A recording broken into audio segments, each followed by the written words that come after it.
Well, as we said, we are going to be taking a look at Pope John Paul's 25 years, but he is the Pope who has named more saints than any other Pope in history. And tomorrow, we're in a sense going to take you inside as a sort of CSI of documenting miracles and also how you actually elect someone to become a saint. But today, we thought we'd introduce you to a man who thinks that he was, in fact, the recipient of an unofficial miracle. For more than 2 decades on this Bosnian mountainside, thousands of people say they have seen something extraordinary, something magical, mysterious. The Mother Mary, a bright light. It's a double image now, look at that. Double image. And the Virgin Mary, some claim, has appeared here in this Massachusetts hospital window just this past summer.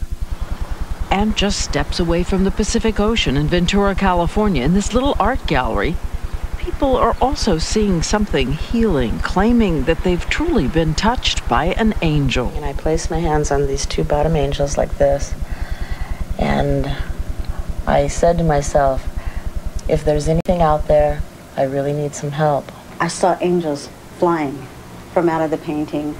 I felt an incredible amount of love. My husband was killed in the line of duty in 1995. I put my hand close to the painting and received a very serene feeling.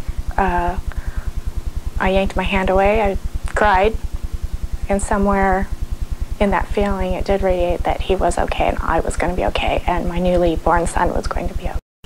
The angel paintings have an extraordinary history.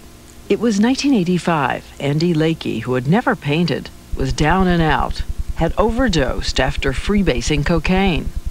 To this day, he doesn't know if he had a psychotic episode or a religious vision. But what he recalls is that 7 angels picked him up off the floor of his shower and made him a bargain that saved his life and his soul.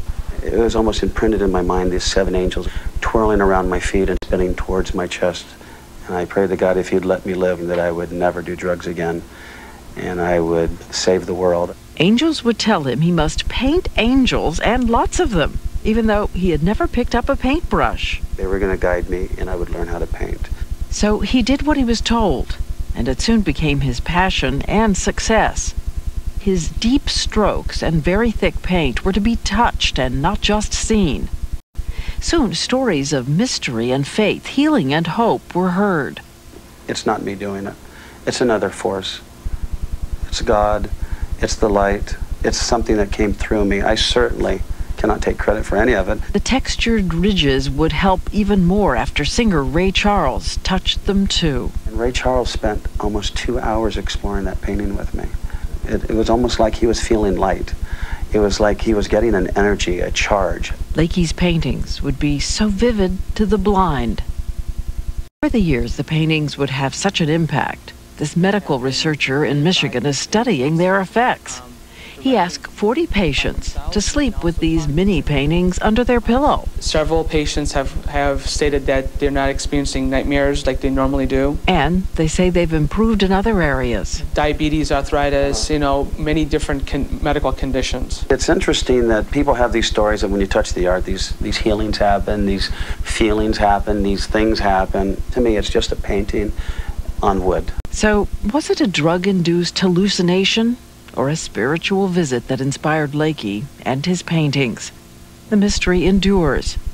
His very first angel, a painting called Angel Number 1, hangs at the Vatican.